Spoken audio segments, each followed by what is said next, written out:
Bienvenidos al mundo del misterio. Bienvenidos a las historias de crímenes reales donde exploramos los casos criminales más destacados que han causado terror y desconcierto a lo largo de las décadas. Hoy pondremos el foco en uno de los casos más complejos y enigmáticos de la historia del crimen moderno, el caso del Zodiac Killer.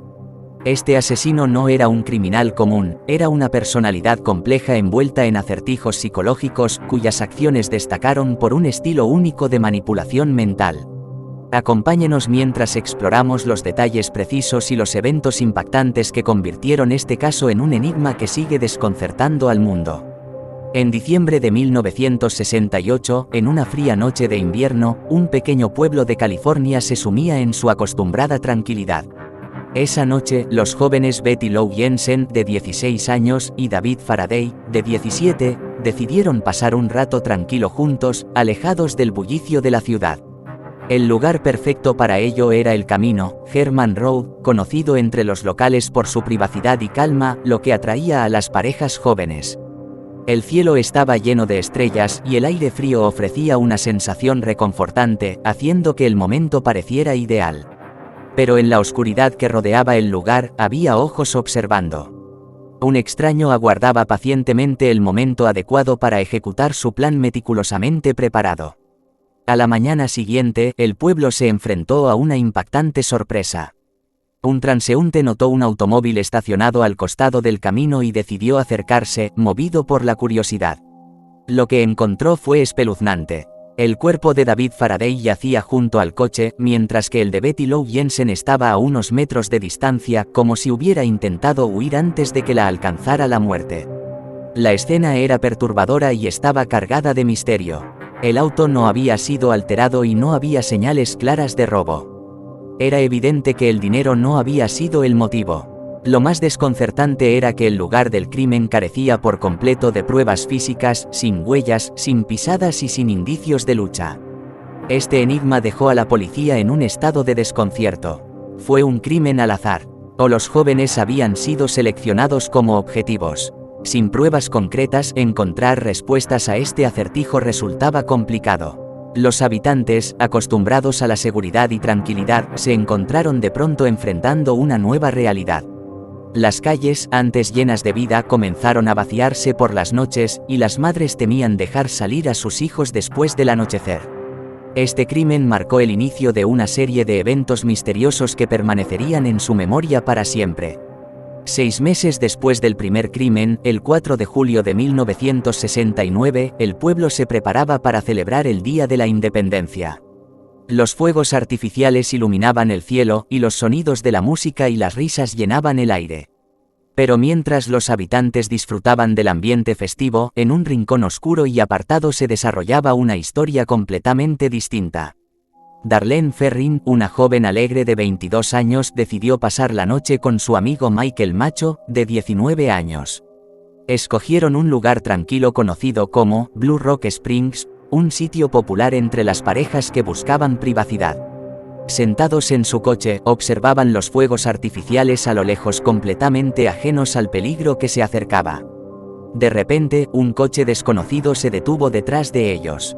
Las luces delanteras del vehículo, intensamente brillantes, los deslumbraron por un momento. Un hombre bajó del automóvil llevando consigo una linterna potente que dirigió directamente hacia ellos. Al principio, ambos pensaron que era un policía que venía a verificar su presencia en ese lugar. Apartado, pero pronto el comportamiento extraño del hombre despertó sus sospechas. Antes de que pudieran reaccionar, el hombre sacó un arma y comenzó a disparar contra el auto.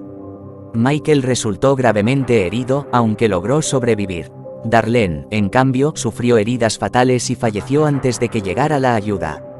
Los investigadores que acudieron al lugar del crimen notaron grandes similitudes con el primer asesinato: un lugar aislado, ausencia de pruebas claras y un atacante que desaparecía sin dejar rastro. Michael describió al agresor como un hombre blanco, corpulento y con gafas que se movía con calma y seguridad, como si supiera exactamente lo que hacía.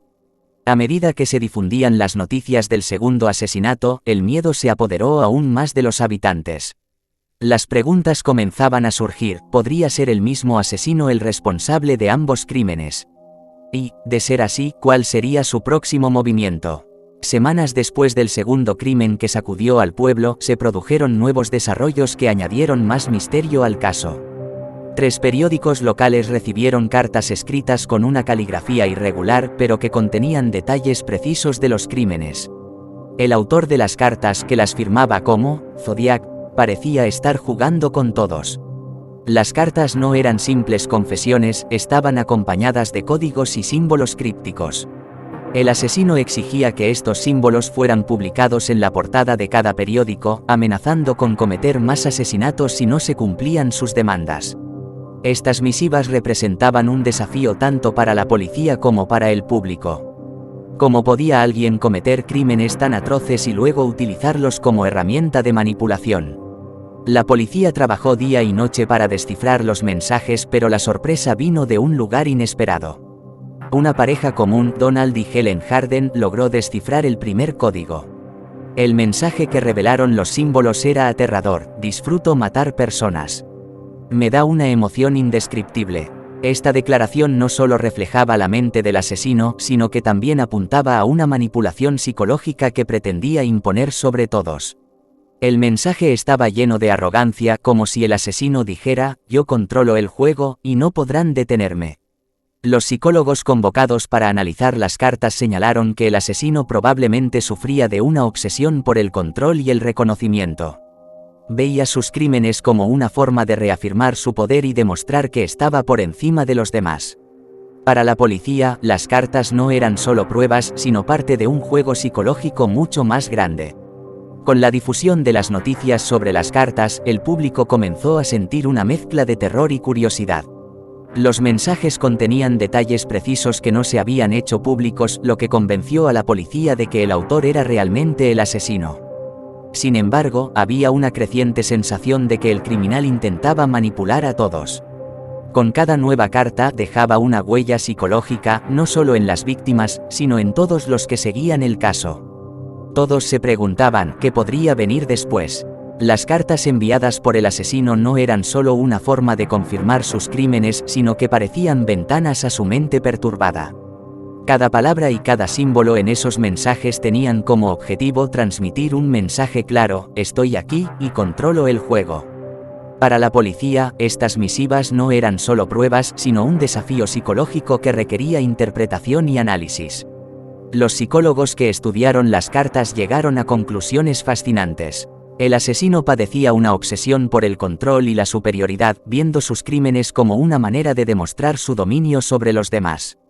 Usaba los códigos como herramientas de manipulación, no solo contra la policía, sino también contra el público. Los mensajes estaban llenos de desafíos ocultos, como si dijeran: intenten atraparme si pueden. El mayor reto fue descifrar esos códigos. A pesar de su experiencia, la policía se enfrentaba a un enigma nuevo. Los símbolos requerían un equipo de expertos en criptografía, pero incluso con eso, el asesino siempre parecía estar un paso por delante. Esto hizo que el caso fuera aún más complicado, ya que cada nuevo mensaje añadía una capa adicional de misterio. Para la comunidad, las cartas aumentaban la sensación de impotencia. Los habitantes estaban cada vez más tensos y comenzaron a circular rumores sobre la identidad del asesino.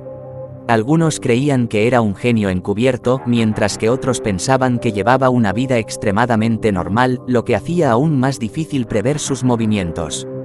Quedaba claro que el asesino buscaba controlar toda la investigación. Cada nueva carta era un intento de mantener su nombre en el centro de atención.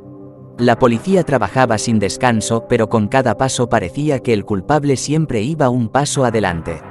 Las cartas no eran solo herramientas de comunicación, sino armas psicológicas diseñadas para mantener a todos en un estado de miedo y expectativa.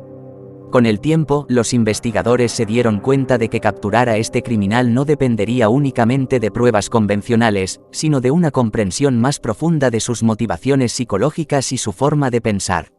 A medida que avanzaban las investigaciones y se multiplicaban las cartas, quedaba claro que el asesino no era un criminal común, sino alguien que disfrutaba manipulando a todos. Cada mensaje no solo era un desafío, sino también una forma de reforzar su sensación de superioridad. Las cartas mostraban que planeaba todo con meticulosidad, eligiendo a sus víctimas, momentos y lugares de manera que hacía casi imposible que la policía lo alcanzara. Los investigadores comenzaron a darse cuenta de que los mensajes y los códigos no eran solo parte de los crímenes, sino herramientas de control psicológico. El culpable quería imponerse como el jugador principal en este complicado juego. Uno de los psicólogos convocados para analizar su personalidad lo describió como alguien obsesionado con el control, dispuesto a buscar atención por cualquier medio. Sin embargo, los mensajes no solo eran un medio de manipulación, también eran una forma de comunicarse con la sociedad, lo que los convertía en una doble amenaza. El público se volvió más ansioso, y comenzaron a circular rumores sobre la identidad del asesino. Algunos creían que podría pertenecer a la policía o al ejército debido a su precisión, mientras que otros pensaban que era alguien que llevaba una vida completamente normal. Con el tiempo, los mensajes se volvieron más complejos. El asesino sabía que la policía y el público intentaban descifrar sus códigos, lo que lo llevó a intensificar sus acciones. Sus últimas cartas contenían amenazas directas, indicando que seguiría matando si no se publicaban sus códigos, lo que puso a la prensa bajo una presión inmensa. La decisión de publicar los códigos fue controvertida, pero ofreció a la policía una oportunidad adicional para comprender mejor las motivaciones del culpable. A medida que pasaba el tiempo y los mensajes seguían llegando, quedó claro que el caso no era solo una serie de crímenes, sino un complicado juego de manipulación psicológica. El asesino no se limitaba a cometer los homicidios, utilizaba las cartas como herramienta para sembrar el terror y controlar el curso de las investigaciones. Cada mensaje era una nueva declaración cargada de desafío. La policía trabajaba incansablemente para descifrar los códigos y entender las motivaciones del asesino, pero cada pista llevaba a más incertidumbre. Los investigadores notaron que el asesino era un maestro en la planificación y que poseía un conocimiento preciso de cómo evitar dejar evidencias. Esto aumentó la frustración dentro del equipo de investigación, ya que cada paso parecía conducir a un callejón sin salida.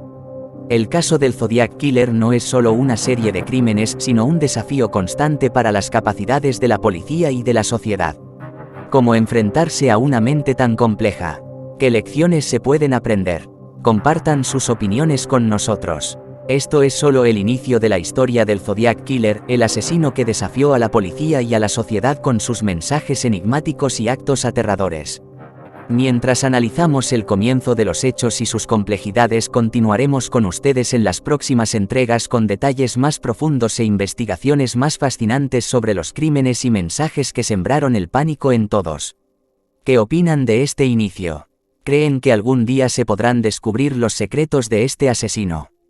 Nos gustaría escuchar sus análisis y opiniones en los comentarios. No olviden apoyarnos suscribiéndose al canal y activando la campana de notificaciones para recibir todas las novedades. Nos vemos en la segunda parte de Historias de Crímenes Reales con más detalles apasionantes. Gracias por acompañarnos.